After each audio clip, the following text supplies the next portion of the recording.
તક મળે. અમે તમામ પ્રકારના એવા પ્રયત્નો કરી રહ્યા છીએ કે જેથી કરીને વધારેમાં વધારે ઉમેદવારો જે છે એ મુખ્ય પરીક્ષા આપે. અને મુખ્ય પરીક્ષા કારણ કે પ્રિલિમિનરી જે એક્ઝામ છે એ હંમેશા qualifying as a screening test હોય છે. અને સ્ક્રીનિંગ ટેસ્ટમાં જોવા જઈએ તો જીપીએસસી પણ સ્ક્રીનિંગ ટેસ્ટ બાદ વધારે પડતા ઉમેદવારોને તક આપે છે, જેથી કરીને એમાંથી એક સારું મેરિટ બની શકે, સારા ઉમેદવારો, હેલ્ધી કોમ્પિટિશન થઈ શકે.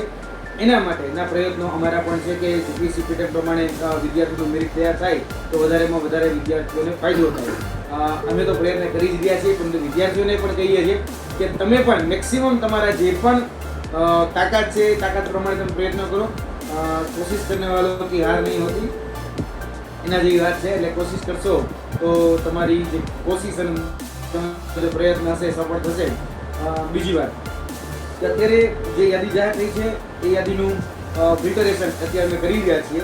લગભગ બને છે કે કાલ સવાર સુધીમાં કે સાંજ સુધીમાં અમે થોડીક નવી અપડેટ પણ એની અંદર આ સીસીની અંદર જ જે છે એ આપીશું. અને જોવા જઈએ તો તમારે નવેમ્બરની ગણતરી રાખવાની છે. આગળની જે ફર્ધર એક્ઝામિનેશન છે એના માટેની જે ગ્રુપ એ અને ગ્રુપ બી બંને માટે. ગ્રુપ એ જે છે એ ડિસ્ક્રિપ્ટિવ ફોર્મેટમાં લેવાની છે, અને ગ્રુપ બી જે અત્યાર સુધી એવી વાત હતી કે સીબીઆઈટી ફોર્મેટથી લેવામાં આવશે, પરંતુ જોવા જઈએ તો એ સીબીઆઈટી ફોર્મેટથી ન લેવાય અને ઓફલાઈન પદ્ધતિથી લેવાય. કારણ કે એમાં જે ઉમેદવારોની સંખ્યા હોય એ ઉમેદવારોની સંખ્યા જો મર્યાદિત હોય તો ગાંધીનગર હોય, અમદાવાદ જેવા સેન્ટરોમાં સેટ કરી અને સિંગલ પેપર એક્ઝામ જે છે લઈ શકાય એ શક્યતાના બેઝ ઉપર તમામ જગ્યાએ એવા પ્રયત્નો ચાલી રહ્યા છે. ભરતી બોર્ડ દ્વારા પણ એવા પ્રયત્નો ચાલી રહ્યા છે. જે પણ વિદ્યાર્થીઓના શુભચિંતકો છે, શુભેચ્છકો છે, વિદ્યાર્થી પોતે છે, એ બધા જ લોકો એ પ્રયત્ન કરી રહ્યા છે કે ઓફલાઈન પદ્ધતિથી જ આ પરીક્ષા લેવામાં આવે. તો એની અંદર કહી શકાય કે તમામ જે અધિકારીઓ છે એ અધિકારીઓ પણ સપોર્ટ કરી રહ્યા છે. અને અધિકારીના પ્રયત્નને કારણે જ આજે એવી આશા અમને મળી છે કે ભાઈ મોસ્ટ પ્રોબેબલી કે આ પરીક્ષા એટલે કે જે સીસીઈ ગ્રુપ બી એ બને ત્યાં સુધી ઓફલાઈન મોડથી જ લેવામાં આવશે. એટલે ઓફલાઈન મોડથી જો આ પરીક્ષા લેવાય છે તો મોટાભાગના જે વિદ્યાર્થીઓ છે એ વિદ્યાર્થીઓને ફાયદો થશે. એમાં સીસીને લઈને જે છે ખાસ કરીને જે વિદ્યાર્થીઓ પૂછી રહ્યા છે કે ભાઈ મુખ્ય પરીક્ષા ક્યાં સુધીમાં હોઈ શકે, ગ્રુપ એ પહેલાં લેવાશે કે ગ્રુપ બી પહેલાં લેવાશે. મોસ્ટ પ્રોબેબલી જે છે બાબતો જે સામે આવતી હતી કે ગ્રુપ એ પહેલાં લેવાય કે ગ્રુપ બી પહેલાં લેવાય, હું એ વાતમાં હજી પડવા નથી માગતો, કારણ કે એ ડિસિઝન થોડું પેન્ડિંગ છે.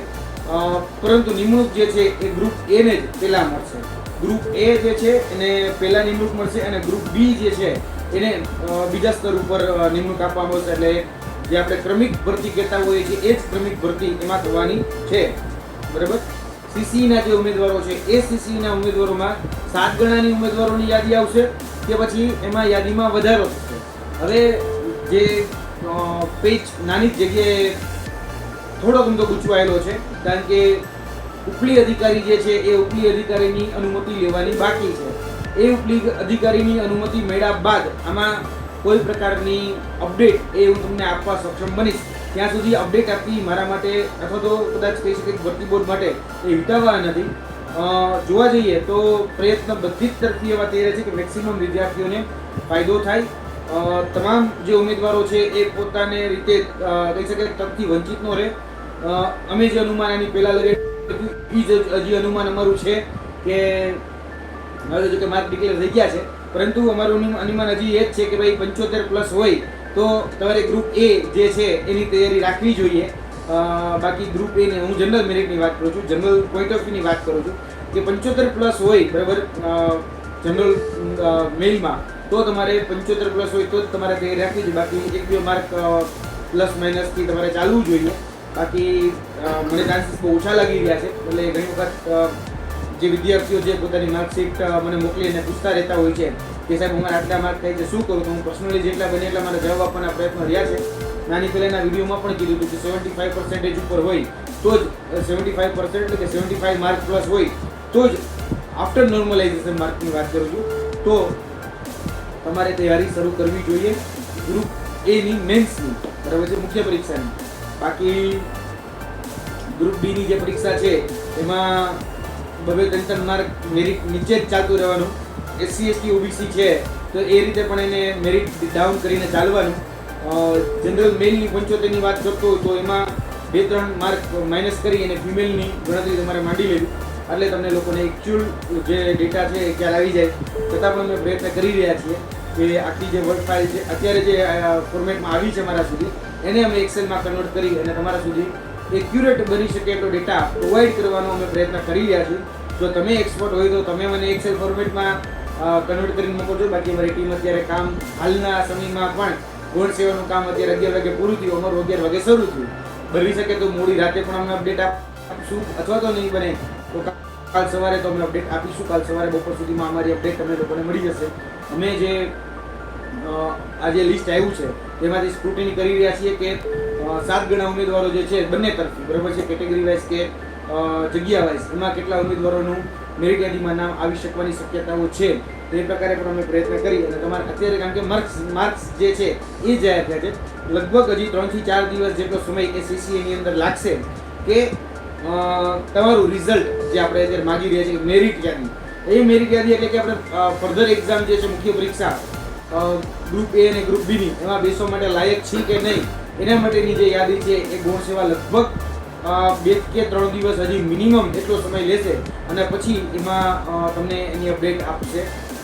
જોઈએ છીએ કે 2 થી 3 દિવસના સમયમાં જે ઉમેદવારો જે છે, બરાબર છે, ખાસ કરીને જે તકથી વંચિત રહેલા ઉમેદવારો સતત ગૌણ સેવા હોય કે પછી કમલ દયાણી સાહેબ પાસે હોય કે પછી CM સુધી, કારણ કે આજે એક ડેલિગેશન જે આવ્યું હતું લગભગ 150 કે 200 વિદ્યાર્થીઓ ગાંધીનગર ખાતે આવ્યા હતા, તો એ CM સાહેબ સુધી પહોંચ્યા અને CM સાહેબ સુધી પોતાની રજૂઆત પહોંચાડી છે. એટલે CM સાહેબ સુધી પણ રજૂઆતો જાય છે. ઘણી વખત કહી શકાય કે જેને મળવાનું હતું આજે કમલ દયાણી સાહેબને, તો કમલ દયાણી સાહેબને પણ મળવા માટે ઉમેદવારો ગયા હતા, પણ સમહાવ કંઈક ઉપરાષ્ટ્રપતિ આવ્યા હતા ગાંધીનગરની અંદર અને ઉપરાષ્ટ્રપતિના કાર્યક્રમમાં વ્યસ્ત હોવાને કારણે એમને મળી નથી શક્યા. એટલે મોટાભાગના ઉમેદવારો અહીંયા રોકાઈ અને આવતીકાલે પણ રજૂઆત કરવા જવાના છે. જેને જે યોગ્ય લાગે એ બાબતની રજૂઆત કરે, કારણ કે આમાં જોવા જઈએ તો સ્વતંત્રતા છે, એટલે કોઈ એવું ન કહેતા કે ફલાની રજૂઆત કરવા કેમ નથી, કારણ કે ઘણા બધા લોકો પોતાની મનગણત રજૂઆતો લઈને જતા હોય છે.